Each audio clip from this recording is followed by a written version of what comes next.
Hi, Dr. Paul here. Just I wanted to introduce John. I've known him for many years now.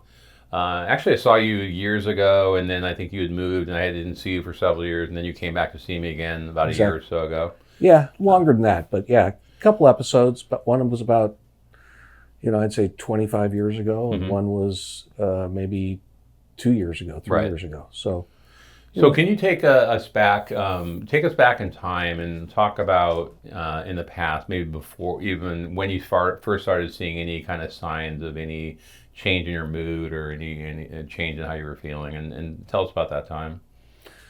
yeah, I think what I recognized was I'm self-employed. I had a business that was getting fairly successful, and I ended up stepping into the lane of selling it to a publicly traded company, and it was a big undertaking. And then I did pretty well, and then I made some bad investment choices, and it kind of put me in a tough spot, and I kind of fell into a pretty heavy funk, and I wasn't really familiar with clinical depression. How long ago was that? Oh, that was right at the end of the 90s. Okay. I couldn't tell you It's exactly like, what yeah, so year. like Like 25 to 30 90, years ago. like 1998, Hmm. something like that. So what's that? 20, 25 to 30 years. 25, 7 Yeah. years, yeah. But I'd never had that experience. But I knew that in my family growing up, my father had some depression, or at Hmm. least that's how it was described to me by my mother. And then I understood what it was when she explained it to me back when I Hmm. was, a teenager growing Hmm. up. And my dad was a medical doctor. He was a surgeon and World War II veteran, and you know, uh, raised by his mother, single mother, and in downtown LA. And he had a lot of experiences and a lot of Hmm. challenges Hmm. growing up. But anyways, I understood it with him. I didn't really understand it with me. I didn't have those kind of difficulties growing up as a kid. I Hmm. was well supported in a family with a lot of good parenting and good care and good siblings, and we weren't we had a good upper middle class life. Hmm. And so I never, even a win, lose, whatever, it wasn't really, I never got depressed. For me, it was more competition, and school was competition. But then losing a bunch of money and being responsible for it to some extent, and then trying to give myself some grace to not just beat myself up all the time. I Hmm. realized I fell into a heavy depression, and I came and saw you first, as a doctor, and then as a person that would help people with depression and other kinds of anxieties and so forth. And I had them. I mean, all of a sudden, I was in bed for 3 days, 4 days, 5 days. Didn't Hmm. want to get out of bed. It was like amazing. I'd never been like that before. So That was the time back in the late 90s when I first started seeing you. That's when I was a family doctor, still am. But that was when I was focusing on primary care. But I was always during the 90s, I was really interested in the subject already. mm-hmm. And so that's around the time I started progressing over the following couple of years into doing what I do now full time for now 20 over 20, like 25 years now. Right. But even back then in '98, I was it was getting to the point where it was becoming the majority of my practice at that point. So. I think what was really interesting is when you explained it to me, and you took a look at the the release of the brain chemicals, and how they don't pass through and get are made effective, and they stop, and you need to stop that blockage and Hmm. open it up, and it's in your the chemicals that some of the drugs, some of the SSRIs and things like that treat, which is serotonin and norepinephrine and probably Hmm. all the other ephrins. Hmm. So anyways, but I envisioned that, you explained it to me, and then I felt it.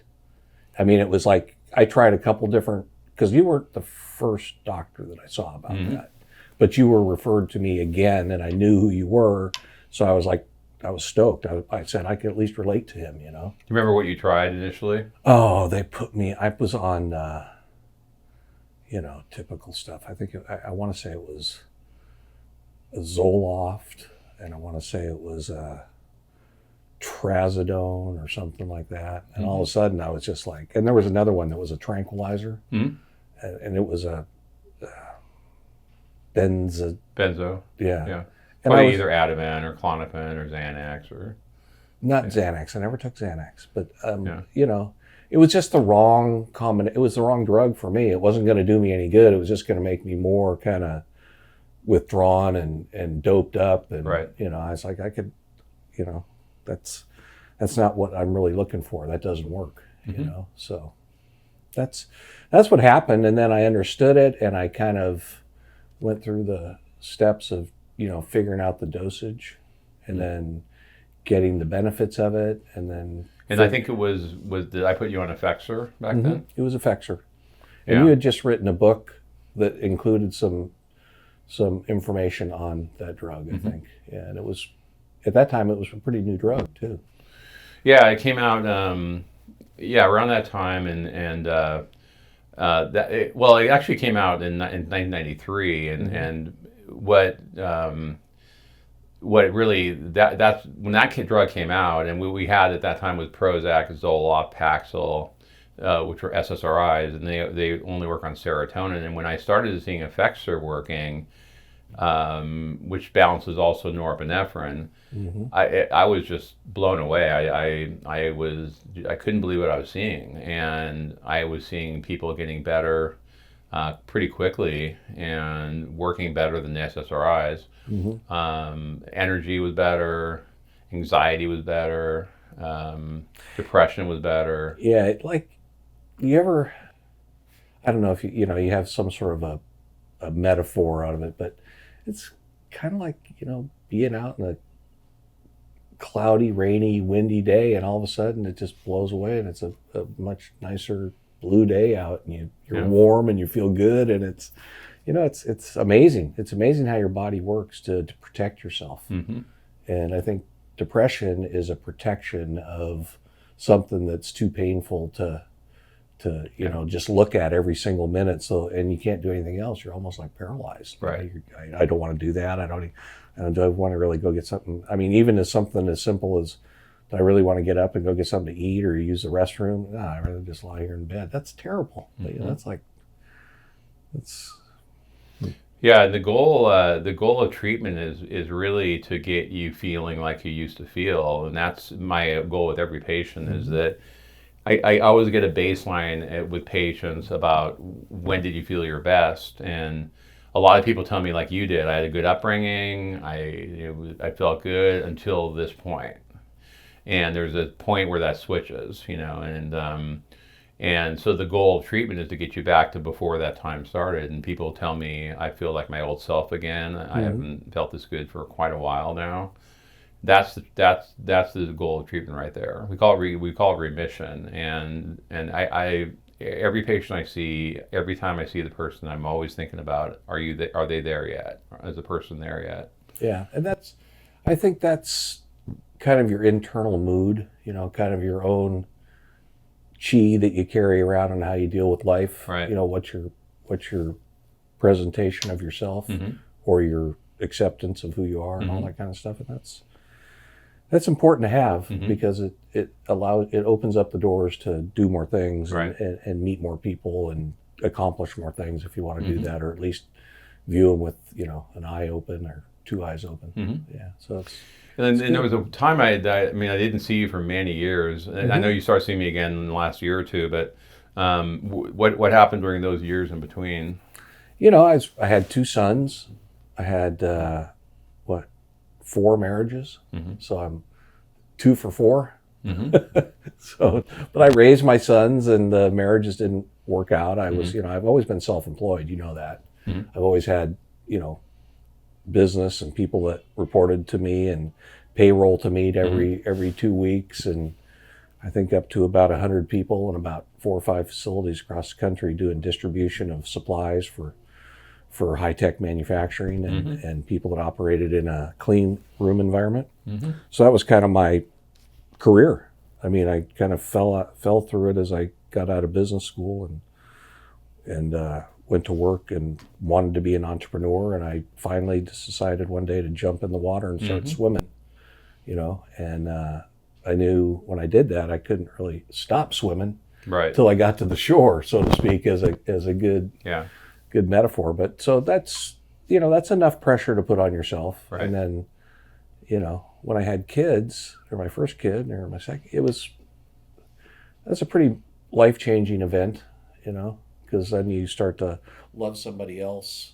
You realize more than you love yourself or love, your wife or whatever. It's a whole different feeling, which is amazing. And it kind of puts more perspective in what you're working for and what that means. And, so you got more collateral in the game. And then, you climb higher up onto the tree in your tree of life. For me, was building my businesses and selling them and trying to regroup and start something else, because I refer to myself as like a serial entrepreneur, but it's somewhat a little bit of a crazy person, maybe. I don't know, because there's no assurances it's going to pay off, and there's no necessarily a great roadmap. You kind of learn every block you go. Yeah, but you've been pretty successful, though. I've been very fortunate. I've been very blessed. I've been highly successful, and I've had really good people that worked with me. And I think the thing that makes me feel good, because I've been in conversations with some of my ex colleagues and stuff recently, talking about some other endeavors, and they're like, "What? Come back, work with you, no problem." So it was really flattering that that people felt that was a good experience, and that I had good leadership, and the companies had good strategies. And now that I've learned all the stuff that I did, maybe this time it'll go, all the way over the top of the hill. I don't know, whatever. It keeps me busy. It's a game. Yeah. It's like playing tennis. Yeah. You want to win, and if you don't, at least you had fun. Yeah. And if you got better, that's great. If you didn't get better, you practiced a little bit more, and in the end, it's what you do. I like to. And during those years I didn't see you, did you stay on the medication, or did you go off of it? No, I was on the medication the first time for about a year and a half, and then I went off of it for about 3 months. I went back on it for about another year to 2 years, and then I weaned myself off of it. So the first time I was on it about a total of 3 years, with a break in between, and I was up to 75 milligrams for that, and then, I didn't have any. I didn't have those feelings of depression or confusion about what it is I was doing. I was busy as hell. I had stuff to do every day. The work day was never done, and I'd come home and go to sleep and get up and do it again. And I worked pretty well that way, but it didn't necessarily fit with the family life concept. And I got a house up in the mountains and had the kids up there, and had another kid, and I had 2 stepdaughters, and I'd go up and down the hill like I was on a bobsled run, 2-3 times a week, and it was kind of a stressful life. And when I saw you again more recently, you'd been off of the medication for a long time, hadn't you? Or not? I'd been off it for probably 20 years. So how now during those 20 years, did the depression ever come back? No, I didn't have any really monumental problems or failures to solve a problem that I had to deal with. It was, and of course, it seems like, I don't know, everybody's got things that are harder for them to deal with than others. And for me, working hard towards something and earning it, and then not being respectful of it and losing it is like, that just sets me back like I have a hard time forgiving myself for it, and I feel guilty, and I feel like I wasn't worthy, and I feel like I'm not grateful, and I feel like, my relationship with my higher power, with God or whatever is, I'm not even paying attention. And so I'm like, what am I going to do? You can't go through. And how do I tell people this without, losing face, or without making myself to be a victim or whatever? And I don't want to be a victim. I'm not a victim of anything. I'm in control of everything. Sometimes I just don't control it that well. That's all there is to it. Yeah. But Now, going back to your question, I was off it for about 20 years, and then I got back on it again. And immediately after I started taking it, I wouldn't say quite as immediate as the first time, Mm-hmm. but immediately within a couple days of doses, I felt that natural relaxation and ability to forget about what was bothering me Mm-hmm. and what had happened. And it was, and this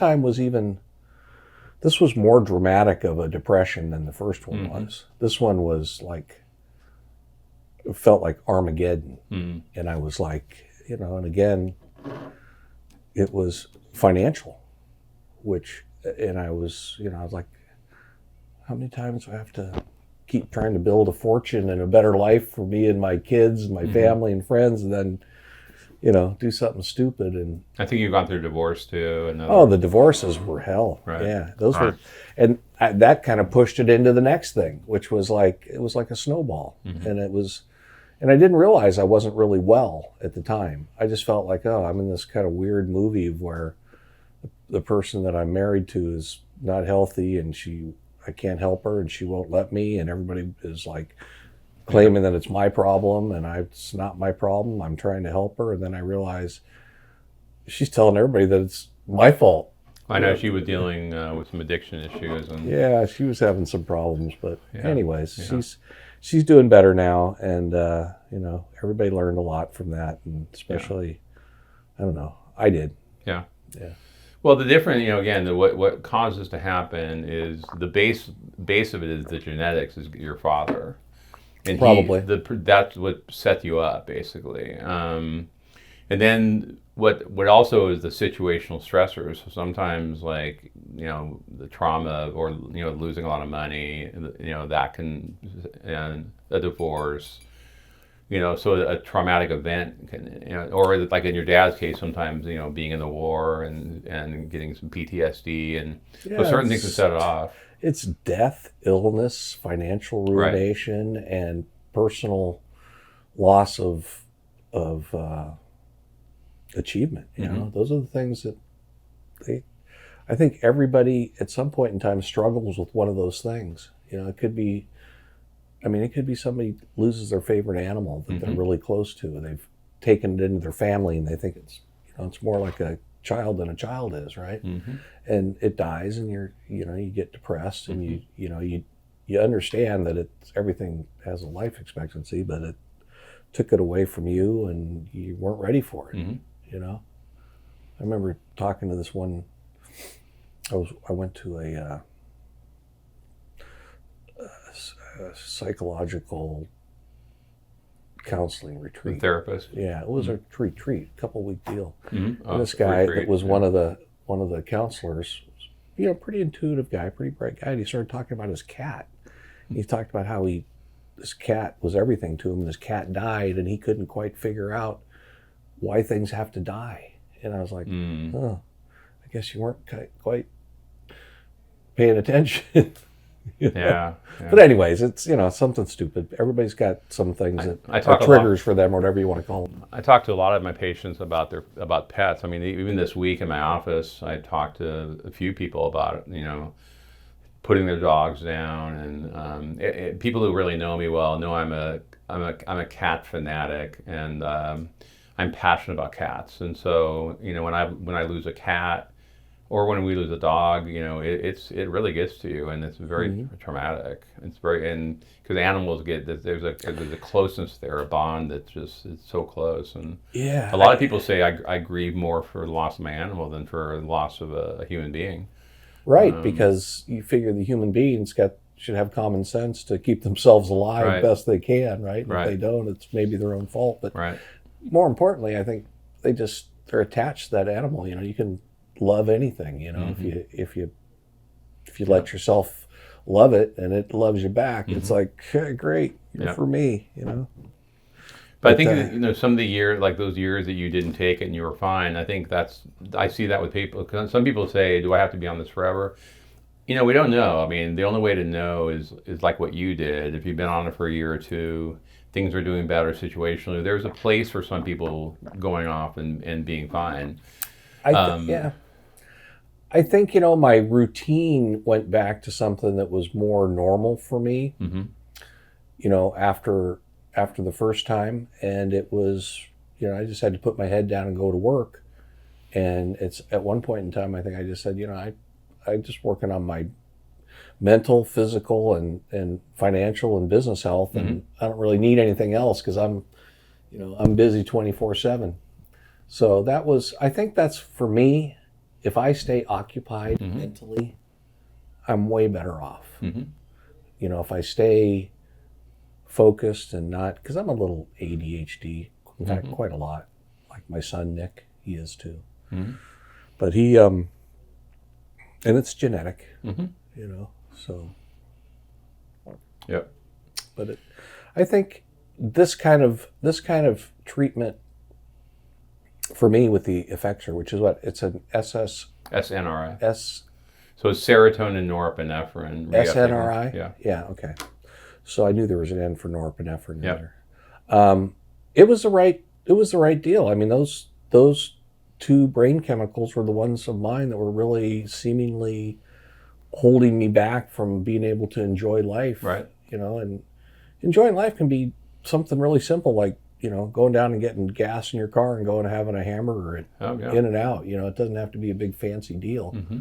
But if you can't even enjoy that, and you're just thinking about, that's $5.65, it's like, forget that. I don't want to ever live in that situation. Yeah, well, I mean, when you're depressed, everything looks negative. Yeah.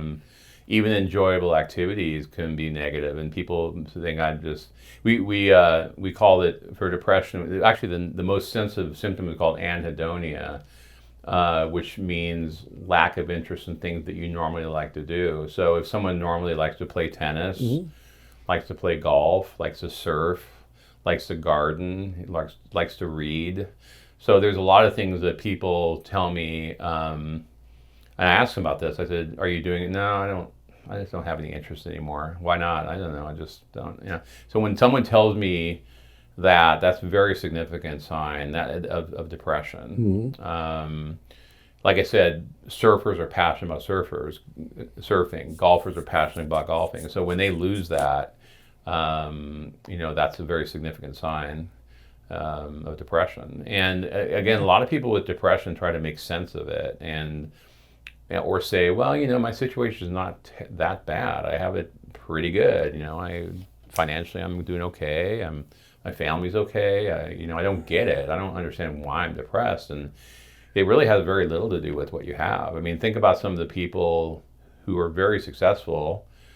People in Hollywood, people who have everything in life you would expect, Mm-hmm. like all the money and fame and all that, and they're miserable and they're depressed. And people would say, well, why is that person depressed? That makes no sense at all.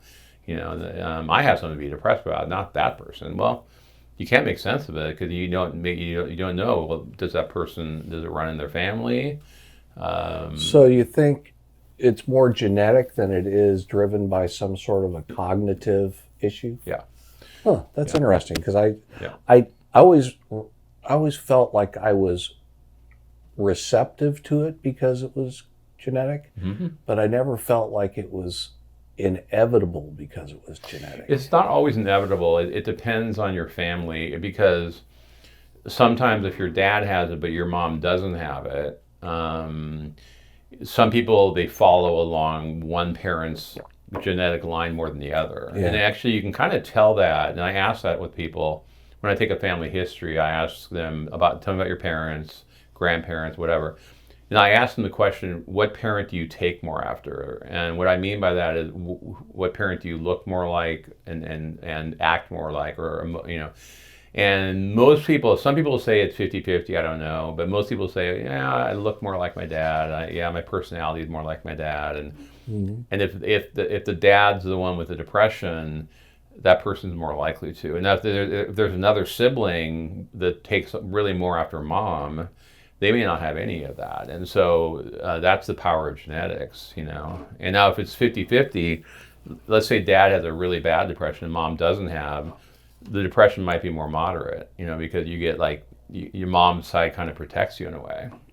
So yeah, that's number one, and the number, also there's hormonal elements, and then trauma and stress, and like I said, losing money or losing a job or a death in the family that's a significant, and so all these things can drive people over the edge. Yeah, I think I think it's usually something that you don't really expect to happen to you, and then to give you such a catastrophic feeling about it towards Right. it that is hard to manage going on with your regular life. I mean, let's face it, in today's world, if you're still working, Mm-hmm. you're busy. Yeah. I mean, just to get, 7.5 miles down the road here today and go through different kinds of four-way intersections and people trying to get, wherever they're going faster than The rush you're getting, hour. it's like, yeah, just, Yeah. so you, Yeah. you get a little, sometimes you're kind of yearning for a little bit of Yeah. a more chill kind of environment. Yeah. And I think, especially as, the other part that I don't say anything about, but I'll bring it up, is getting older. Age brings, physical challenges for Mm-hmm. pain. You get, you have injuries and you have to recover from. And I've been a serial, competitive athlete, and I've had so many surgeries and recoveries that I feel like I'm just a chronic PT patient. And you had a bad sciatic nerve issue. You had back surgery. Oh, I've had back surgery. I've had hips replaced. I've had shoulders rebuilt. Wow. I've had knees scoped. I've had aortic valves replaced. I've had, Wow. sinuses removed, sinus The cavities. surgeons love you. Oh, I'm like, it's just, but it used to not seem so traumatic. And Right. now as I'm getting older, I'm in my 60s now, it's like, God, it takes a long time to recover compared to what it used to be. And that's kind of a bummer too, because you don't know when you can get back to doing stuff that you like to do. My wife's a passionate tennis player, and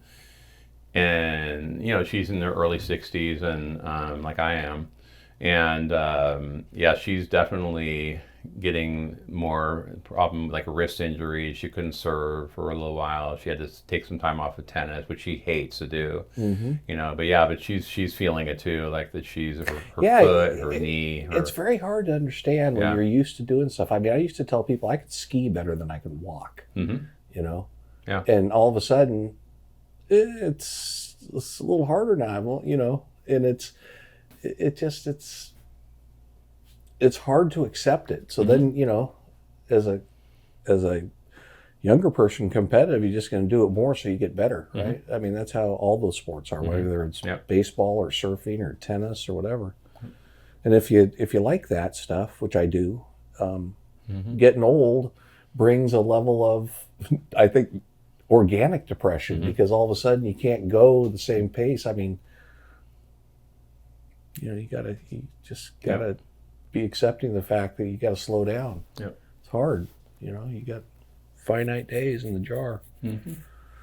But it's been good for me, and I don't really have any beliefs that I'm going to go off it any too soon. I see some things for me that Yeah. it helps. It helps my whole body feel a little bit more regulated. And it's not, people get too caught up in the when can I go off it, when can I go off it. It's like, you know what? We could try it. If it doesn't work, don't worry about it. It's not addictive in any way. It's just if you try to go off of something that your body wants you to take, if the chemicals go back out of balance when you're not on it, then that means you should stay on it. But it's I would look at the positive and say, good, thank God that we have something around. And maybe 30, 40 years ago, we didn't have these things around. But we live in a time that we have these amazing medications that work so well. So people think nothing about taking a lot of things, supplements, daily aspirin, anti-inflammatories, whatever. Don't think too much about it. But then when it comes to this, like, oh, I got to get off of it. And it's like, So a lot of my time is sometimes spent with patients just explaining that this is why you're on it. This is why it's probably a really good idea to stay on it. Yeah. And sometimes they fight me on it, and I let them, if they, and I try to work with them. But at the end of the day, most of the time they end up going back on it and just say, okay, I'm going to leave it alone. Yeah, I am of the impression now that I just think that, I just manage a lower dose, and it's a good Yeah. daily supplement for me because it allows me to keep everything, Yeah. better organized in my life, Mm-hmm. my health, my gut, my Yep. psychological point of view. I don't start veering off into the bushes, Mm-hmm. and I like that. Yep. That's, for me, it's a stabilizer, and Right. it lets me keep my priorities lined up, Mm-hmm. and it's been a Yep. it's been a real plus for me. All I can say is, I didn't really think there was something that would work and be that effective, and Mm-hmm. and also it's not disruptive. Mm-hmm. Yeah. I don't feel any different if I have a cocktail on my daily dose versus I don't. Mm-hmm. I can tell if Yeah. the drink, if I had, more than I should have, I can tell that, but it doesn't get accelerated like Right. a mixture of drugs. I just talked to a guy today, and see, I tell people don't look things up on the internet. Please don't do it. And he's taking, I think, Effexor Prestige, but he said, "Well, can I have a drink?" And I go, "Yeah." And he's not an alcoholic, and I said, "Sure." And he said, "Yeah," but I said, "Don't read the internet." It's going to always say that for everything out there. It says that you can find drinking is fine. I told him, I told him actually it's better if you take it with alcohol. It's more effective. And he said, "You're really?" I go, "No, I'm kidding. I was just, so." But yeah, no, it doesn't affect that at all. So it's just, and well, I can go on and on about the internet about why it's such a bad place to go for information, but that's another show. Yeah. So, but yeah, so well, Thanks. It's thank you for coming in. I really appreciate you coming, and it's been a pleasure working with you over many years. Thanks. So it's helped me in my life tremendously, and I thank you because, you don't try to fix things that aren't broken. Right. You try to keep those things going, and that's kind of how I look at it. So, right. Yeah. Great, John. Appreciate it, man. Appreciate it, man. Thanks. Take care. All right. Okay. So in the case of John, this is going again back to 1998. So I put him on Effexor because that was I call it the miracle product I had discovered in the 1990s, and again it's an SNRI. So it balances serotonin and norepinephrine, so it prevents the reuptake, and so the chemicals were typically going that way, and it forces the chemicals to go the right way, and then connecting into the next cell, and that's what we want. We want that forward direction, not this, and that's why he felt so good. And I don't think I even he had already tried other medication like SSRIs, and this was just and this is one that he's been on now. He's still on it now, off and on over the years. But like I said, it was a great result with just one simple medication with him, and it has made a dramatic difference in his life. And now he says that, again, he never wants to go off it, which I think is a great idea at this point.